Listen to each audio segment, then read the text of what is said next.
अस्सलाम वालेकुम। BCom part 2 आज का जो हमारा लेक्चर है, आज हम जो है वो एक नए चैप्टर का आगाज़ करें। लास्ट लेक्चर में हमने इंडस्ट्रीज़ आपको पढ़ाई थी, ठीक है ना। इंडस्ट्रीज़ के जो topic examination point of view के हवाले से बहुत ज़्यादा ख़ास थे, सबसे पहले उसको जो है वो एक्सप्लेनेशन का हिस्सा बनाए गए।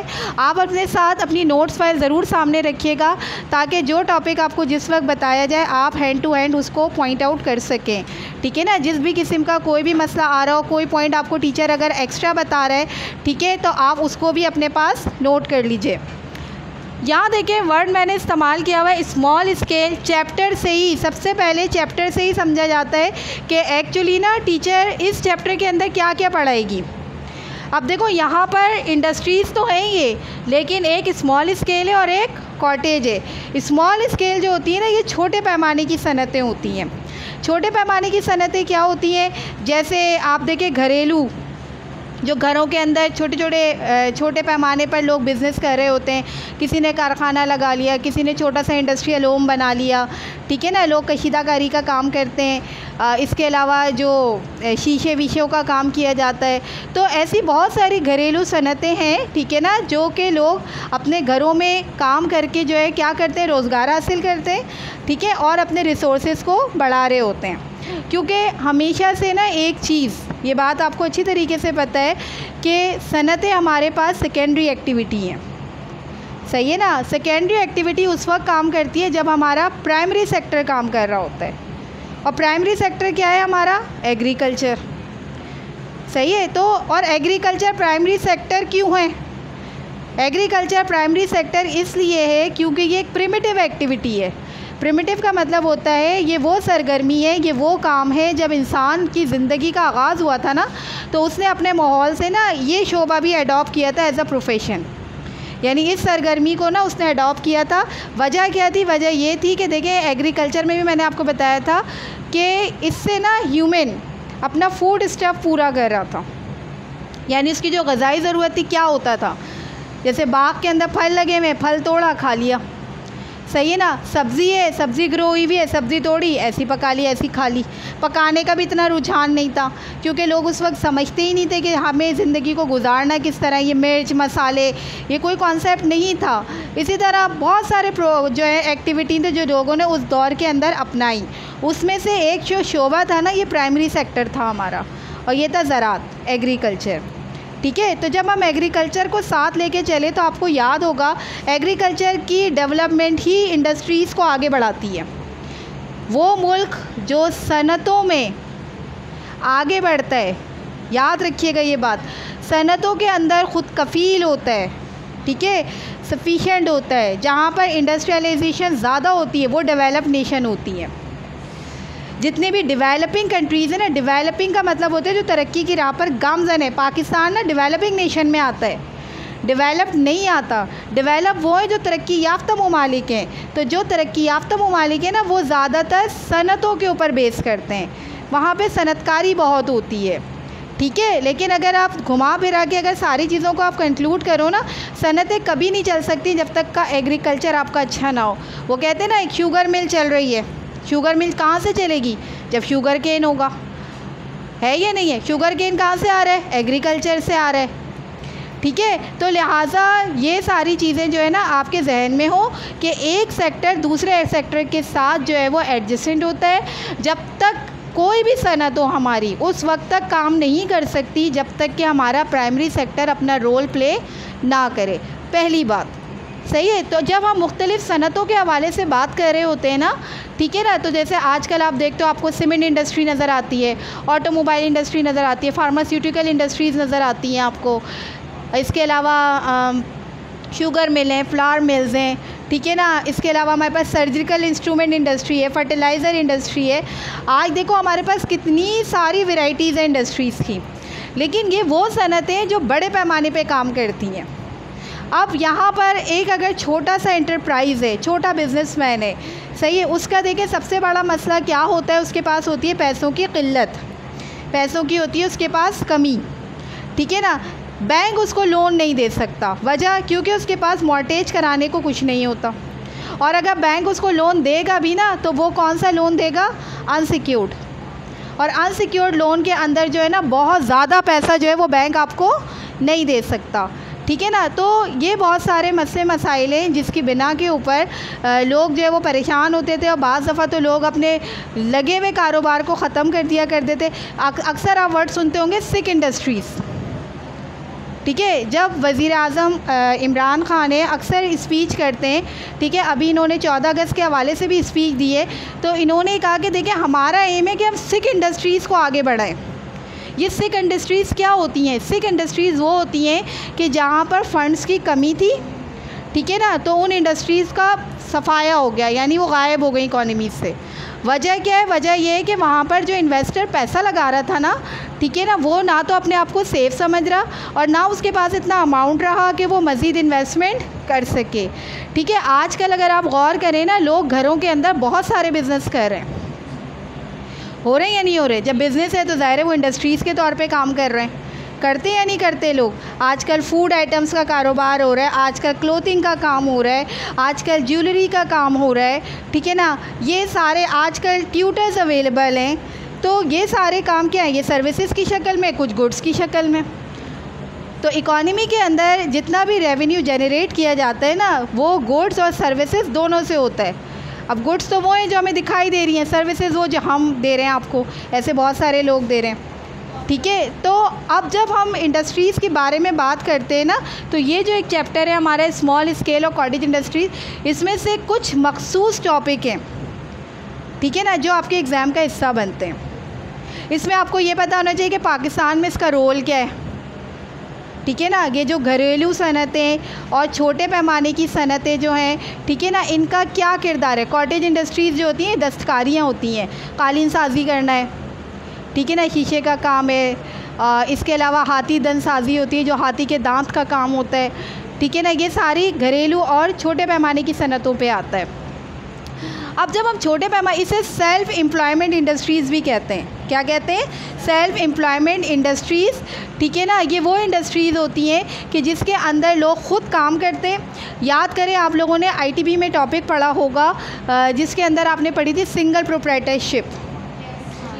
सिंगल प्रोप्राइटरशिप के अंदर क्या होता है कि एक सिंगल ओनर होता है, ठीक है ना, वही अपना पैसा लगाता है और वही जो है वो ज़िम्मेदार होता है किस चीज़ का, कि चाहे प्रॉफिट हो चाहे लॉस हो। वहाँ पर डिसीजन लेना भी आसान होता है या नहीं होता है। इसी वजह से जो ये स्मॉल स्केल और कॉटेज इंडस्ट्रीज़ है, इसका इकॉनमी के अंदर होना, इसकी इंडस्ट्रियलाइजेशन को फ़रोग़ देना, इस चीज़ का सिम्टम होता है, ठीक है ना, इस चीज़ का साइन भी होता है कि मुल्क के अंदर छोटे पैमाने की जो सनतें लग रही हैं वो भी तरक्की कर रही है। आज देखें पाकिस्तान इस घरेलू सनतों के अंदर अगर हम बात करते हैं तो एक वक्त था कि पाकिस्तान के अंदर जो स्पोर्ट इंडस्ट्रीज़ थी, स्पोर्ट गुड इंडस्ट्रीज़, ये छोटे पैमाने पे काम करती थी। आज अगर आप देखें तो ये बड़ी इंडस्ट्रीज़ में इसका नाम आता है। खेलों का सामान, सही है ना, जो खेलों के सामान की सनत है अब वो बड़े पैमाने पे जाने लगी, वरना ये काम छोटे पैमाने पे भी होता था। इसी तरह लोग घरों के अंदर आजकल आप देखें बेइंतहा काम कर रहे हैं, ठीक है ना, अचार बना रहे होते हैं, मसाला जात बना रहे होते हैं, और ये सारी सनतें हम बोलते हैं ना इस कारखाने में ये काम हो रहा है। कारखाना क्या है? क्या है कारखाना? इंडस्ट्री है, छोटी सनत है। जो इन्वेस्टर है उसके पास कम पैसा है, उसने कम पैसे में इस कारोबार का आगाज़ किया हुआ है, लेकिन मकसद इसका भी वही है कि वो ये चाहता है 2 पैसे मैंने लगाए तो 4 पैसे मैं कमाऊँ। कारोबार का यही असूल होता है ना, प्रॉफिट मैक्सिमाइजेशन, कि ज़्यादा से ज़्यादा हम प्रॉफिट को अचीव करें। आपके पास फ़ाइल मौजूद होगी, फ़ाइल के अंदर पेज नंबर 94 पे आइए और पेज नंबर 94 पे देखिएगा।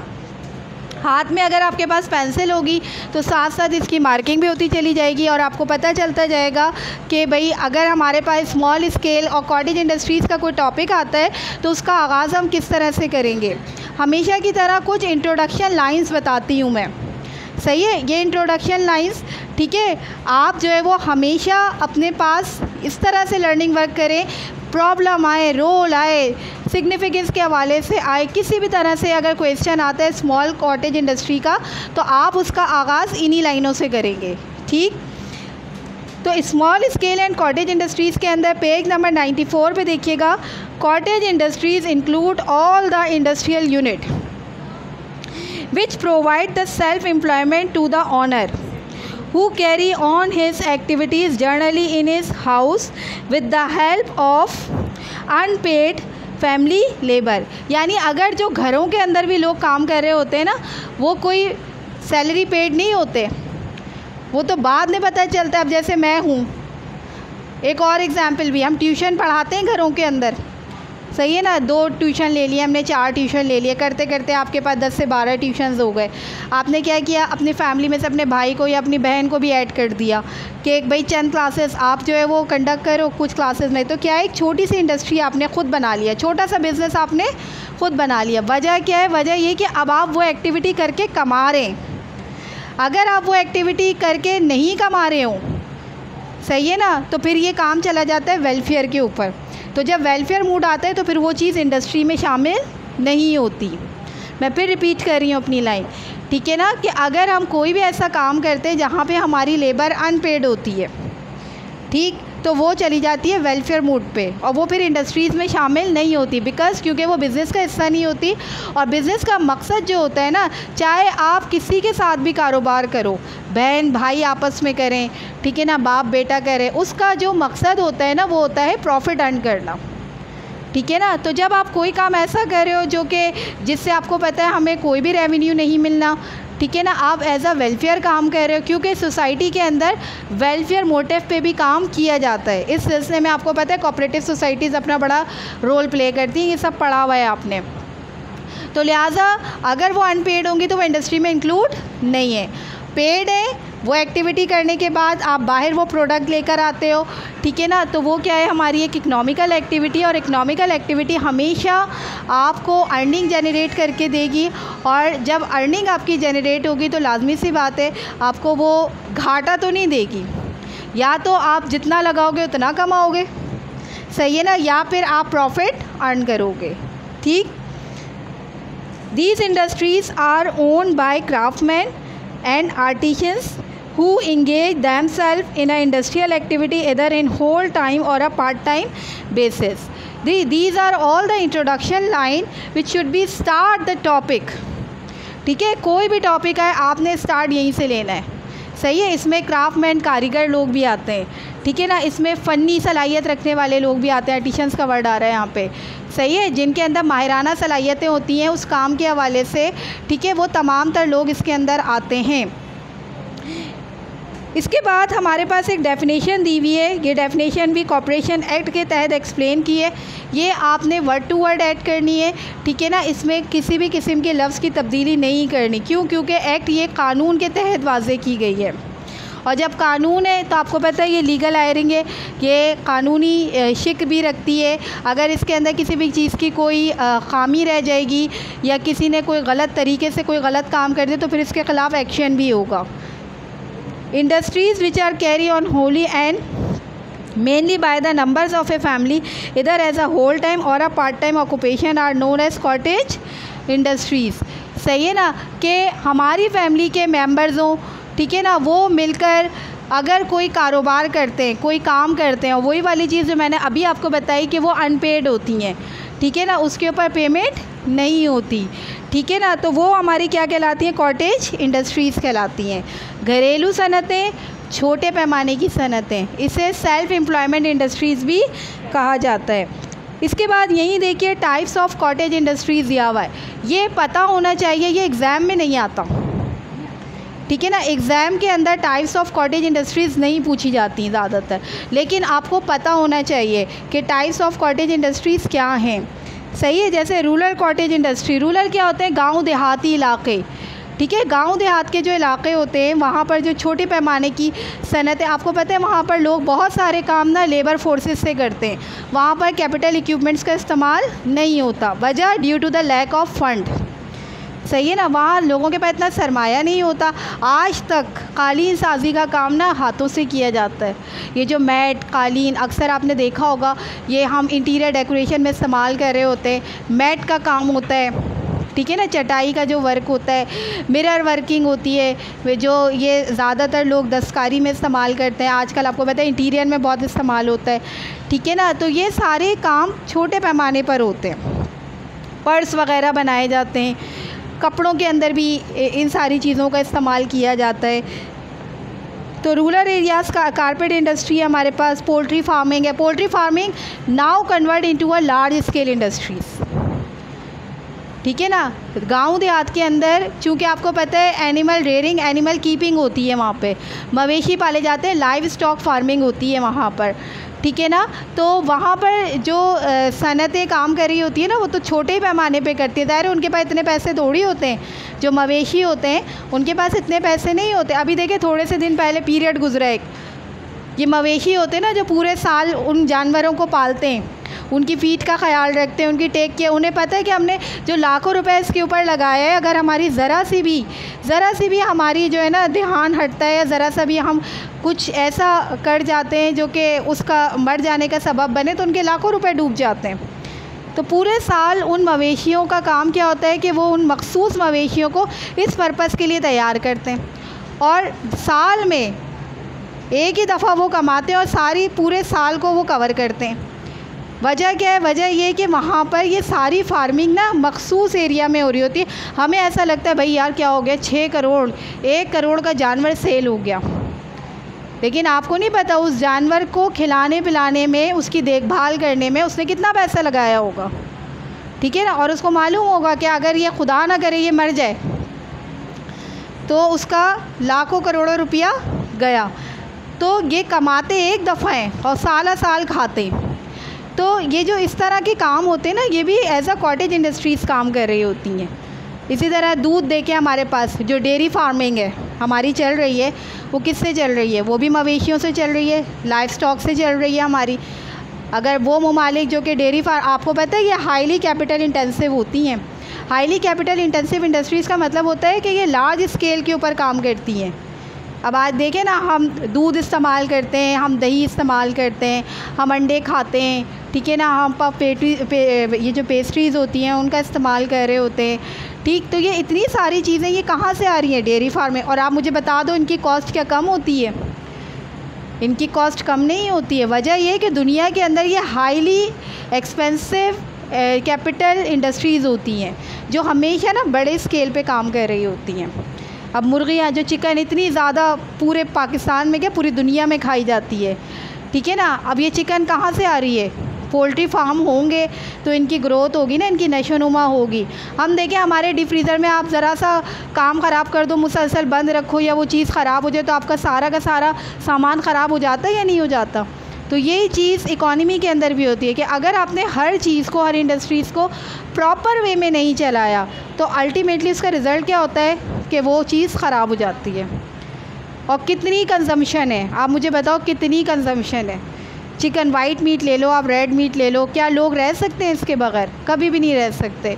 वजह because it is a source of A food not only in Pakistan, all over the world. तो जिन चीज़ों को ग़िज़ाई तौर पे इस्तेमाल किया जाता है ना, उसकी प्रोडक्शन के लिए इन्वायरमेंट का और सहूलियात का होना बहुत ज़रूरी है।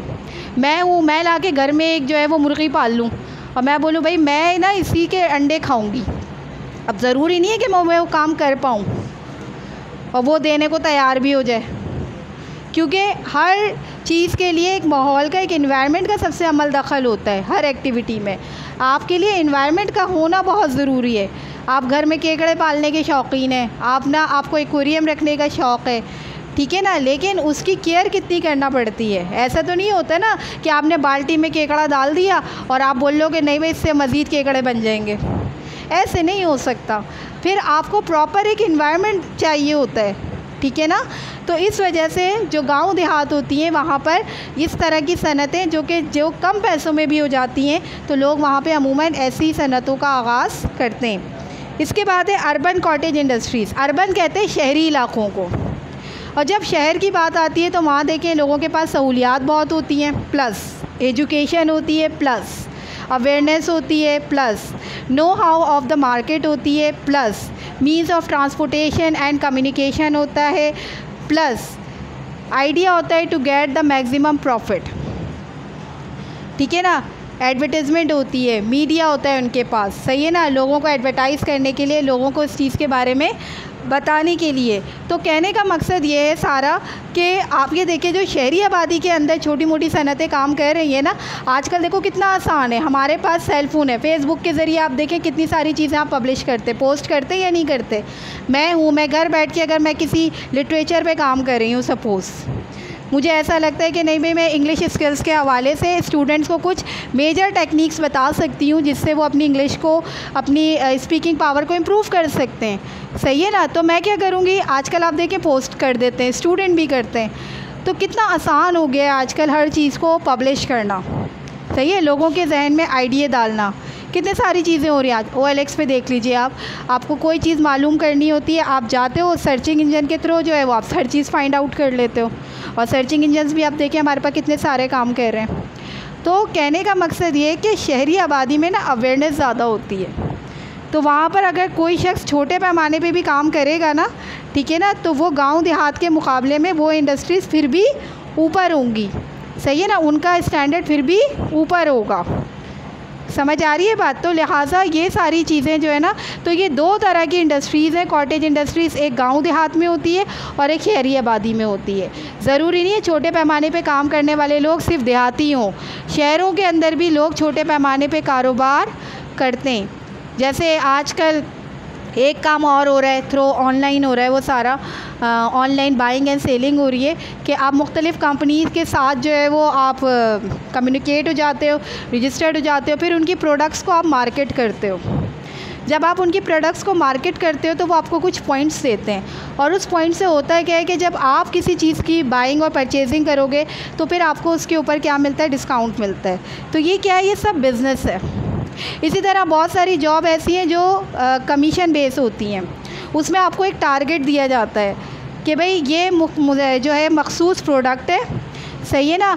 अब उनके जो होते हैं ना अलग अलग एजेंसीज़ होती हैं उनकी, उस एजेंसीज़ के अंदर वो अपने डीलर्स को, अपने ब्रोकर को हायर करते हैं कि भाई अपने सेलमैन को हायर करते हैं कि भाई आपने ये टारगेट है, एक दिन के अंदर आपने हमारे 1200, 1500, 20 या 2000 जितने भी आइटम्स हैं आपने सेल करने हैं।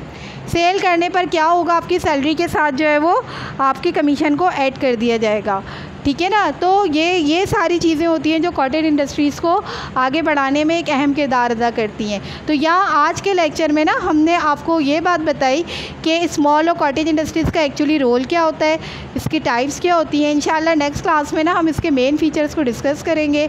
इस टॉपिक के हवाले से अगर किसी के जहन में कोई भी सवाल हो, कोई प्रॉब्लम हो तो अपने पास नोट कर लें, इंशाल्लाह उसको जो है वो सॉल्व करने की हर मुमकिन कोशिश की जाएगी। जज़ाकल्लाह।